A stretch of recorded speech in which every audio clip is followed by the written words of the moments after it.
Hi everyone, and welcome back. We're now officially in the shipping season, and I'm sure some of you are playing around with your new controller. And for those of you who have had shipping delays, I hope this video will help pass the time. I lost my voice over the weekend, and I'm just now starting to get it back, so I'm way late on this video. And I'm sorry for that. So let's just jump right in with some GTA. Well, that's what I would be saying if I was able to get this to work properly. I wanted to get the controller set up as a gamepad and mouse, but, well, we can get basic functions like walking, aiming, and weapon selection thanks to the controller sending X input commands. But things start to get a little hairy when throwing a mouse input into the equation. GTA reads X input and mouse sent to the computer simultaneously as one of your F keys being pressed. So just playing the game normally would rack up terabytes of recordings on Social Club. I guess we could rebind a record key to something not so easily accessed like insert, but I shouldn't have to do this. I've noticed a lot of the faults in getting this controller to work falls directly in the hands of Rockstar, which is rather unfortunate as GTA 5 is regarded as one of the best PC ports in recent history. To expand on this, have you ever tried changing the default keybinds? Go give it a shot and you'll see what I mean. We can't double up on a key's feature, even regardless of its relation to the player's action. My original plan was to set accelerate to mouse 1, or right trigger to the controller, but that just unbound shoot when on foot. So I set shoot to something random, like L. Whoops, well, that just unbound some completely unrelated action. Whatever, it probably wasn't important. So we have our trigger pull bound to mouse 1, and our trigger click bound to L. Now we can accelerate and steer on the trigger and stick respectively. Well, except we can't. L was unbound for some random action, and we can't save our bindings until this is set to something else.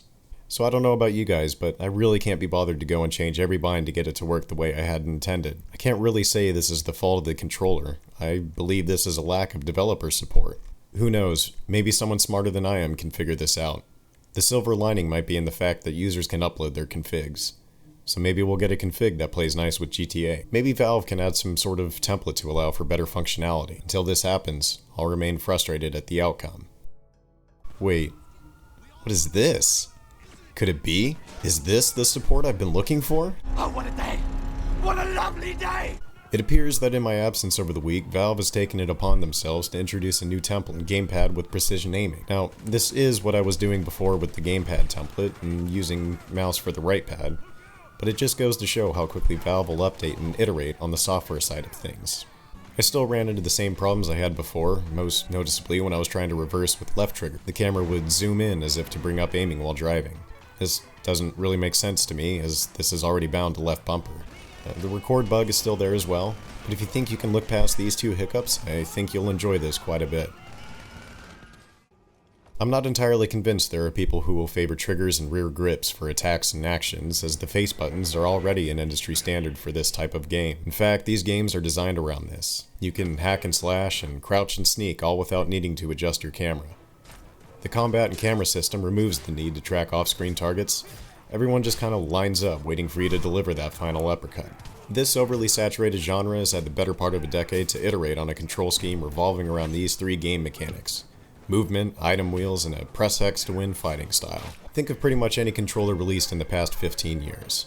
You've had a D-pad, 2 sticks, 4 face buttons, and 4 shoulder buttons. Developers expect their games to be played on these pads. Movement is simple and handled by the stick.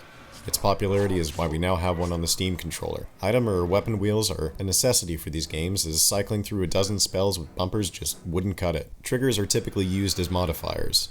They unleash combat finishers or allow you to sneak around. 3 of the face buttons are used as combat actions, like counter, a special move, and run or jump. This leaves 1 face button on the controller for the meat of the experience. Bringing all of these topics together is why we're left with one option, which is to press X to advance the plot. What I'm really trying to say is that while you're able to set the Steam controller binds to keyboard and mouse, it's not required for this type of game. It's much easier to play on a familiar scheme, and on one that works well with recent AAA games.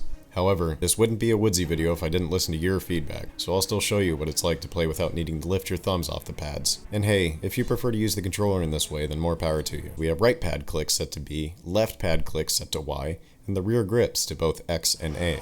It did take a little bit of getting used to, but I did like using this in combination with mouse on the right pad. There's definitely some cognitive dissonance as the game prompts me to press Y for counter, and needing to click in the left pad for Y to register is a mental obstacle that only time will permit you to hurdle.